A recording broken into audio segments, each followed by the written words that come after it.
go. Dedication to the craft. I believe this is the 6th segment that I've done. For those that might be new here, the idea of dedication to the craft, it's something that me and my buddy Steve came up with. The gist of it is it's putting yourself in danger or out of your comfort zone, I guess, to get the photo you're looking to get.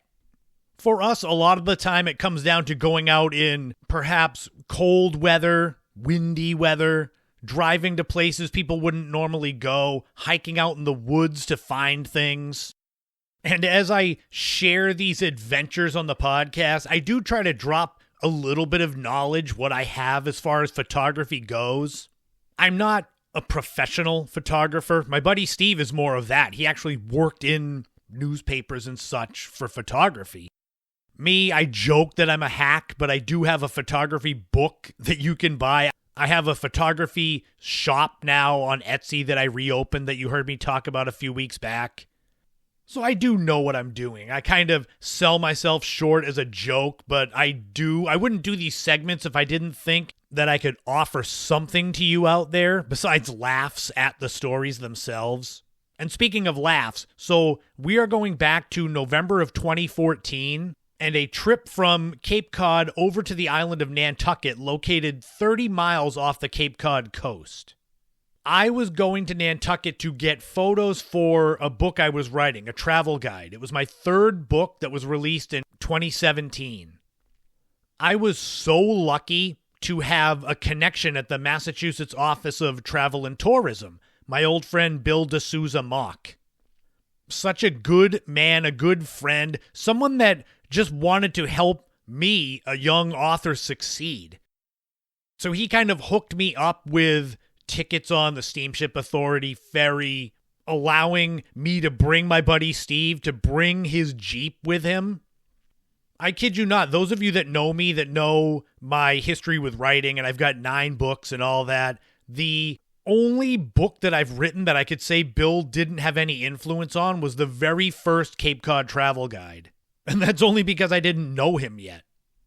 Every other book I've written, either he has helped with things like I'm talking about getting over to Nantucket, or connecting me with other publishers.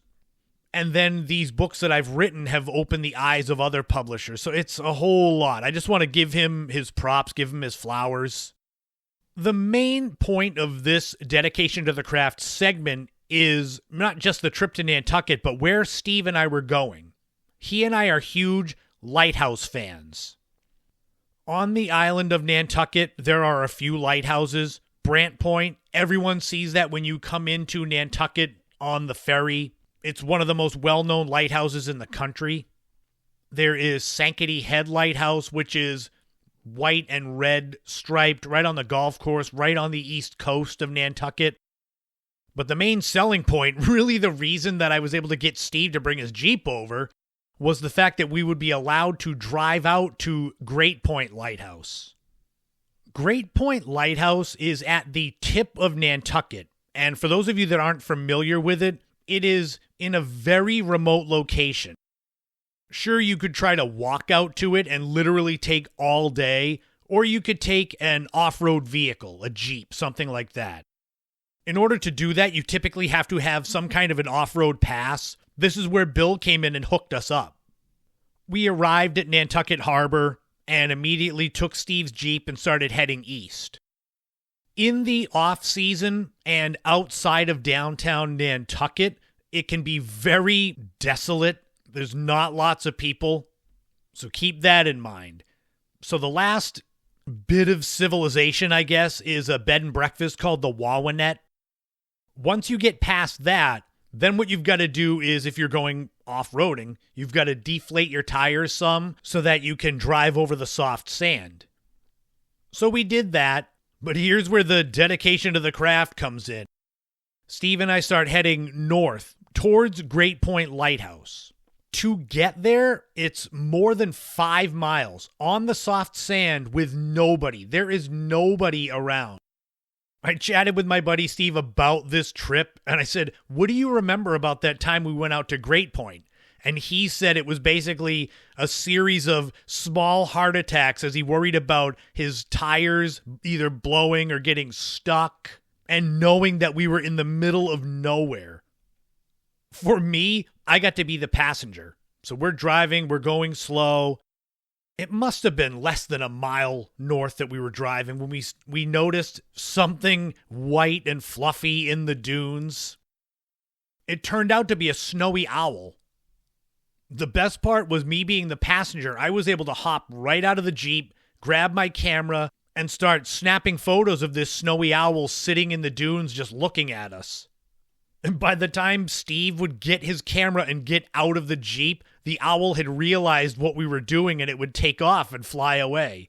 But it would fly ahead of us, so it would land again, and this process repeated itself a couple times. That's kind of the issue with any sort of nature photography. Typically, you get one shot at it, whether it's birds or something, squirrels, rabbits, whatever type of animal is in the area where you are. I'm pretty sure I got several good photos of the owl. I don't know if Steve got any, because he would have to stop the Jeep, put it in park, grab his camera, get out. Me, I was diving out of the Jeep while it was still going. When you're way out towards Great Point Lighthouse on Nantucket, you really get to see the scope of what nature can do. The erosion that has just decimated that area. The Koskata-Kochu Wildlife Preserve.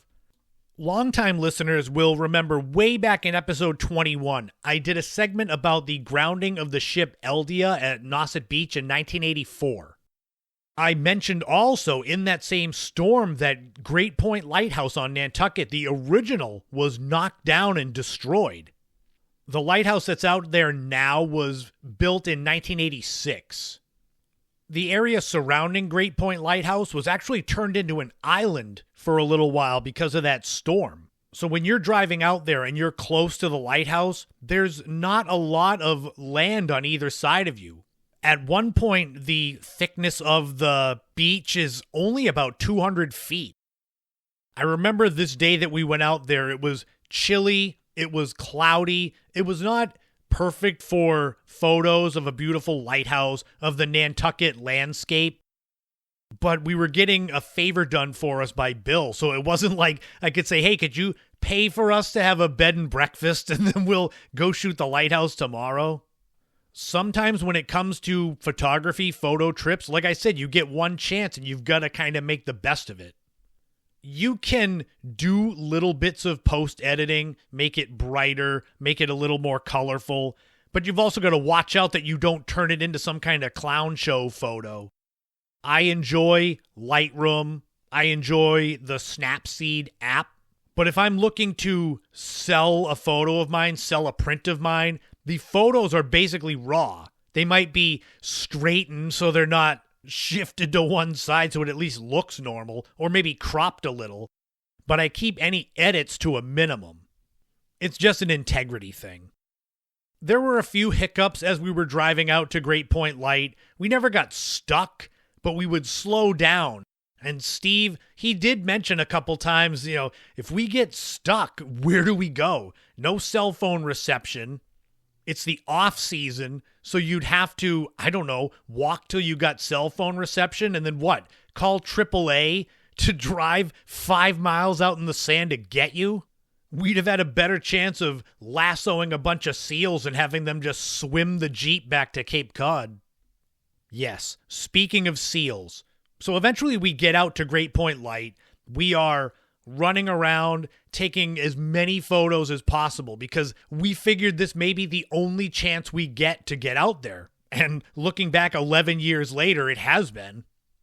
That's the thing. If you think you're in an area that you may never get back to for photography, you take as many photos as possible, as many angles, doubles of the same spot, just in case.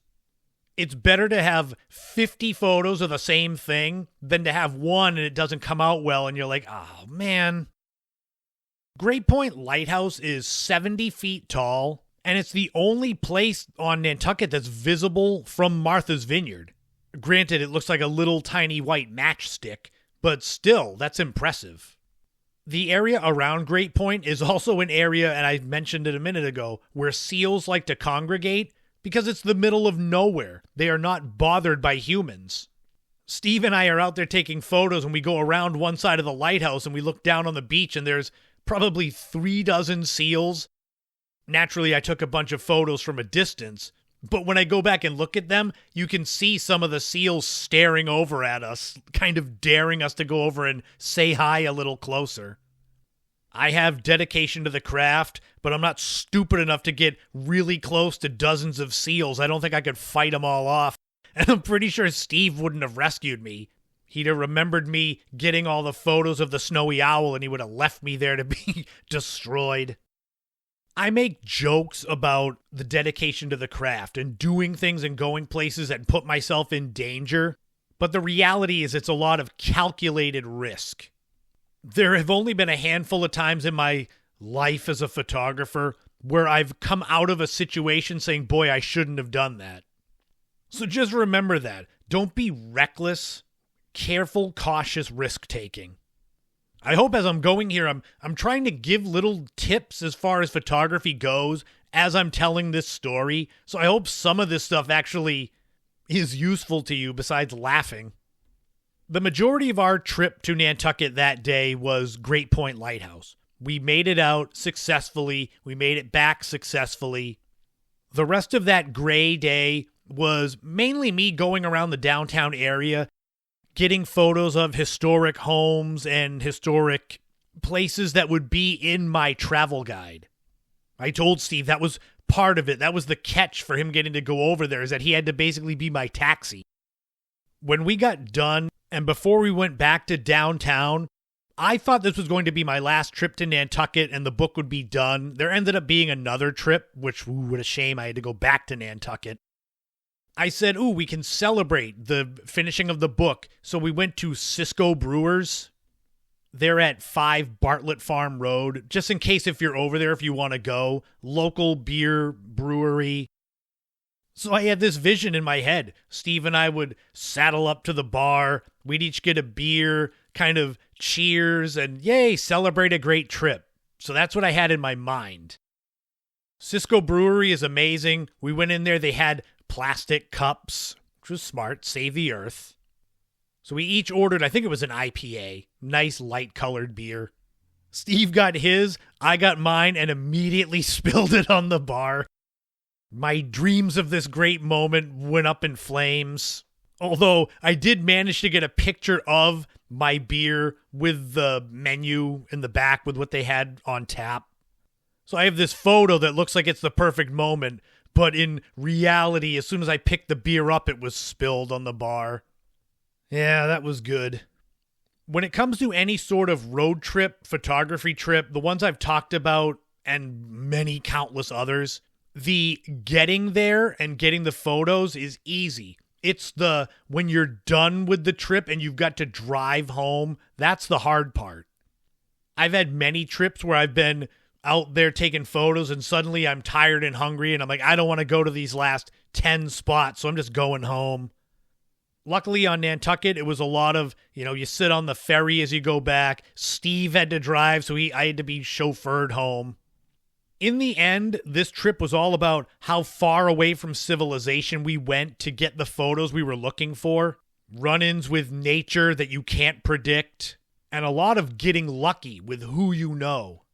But that is the story of the trip out to Great Point Lighthouse, dedication to the craft.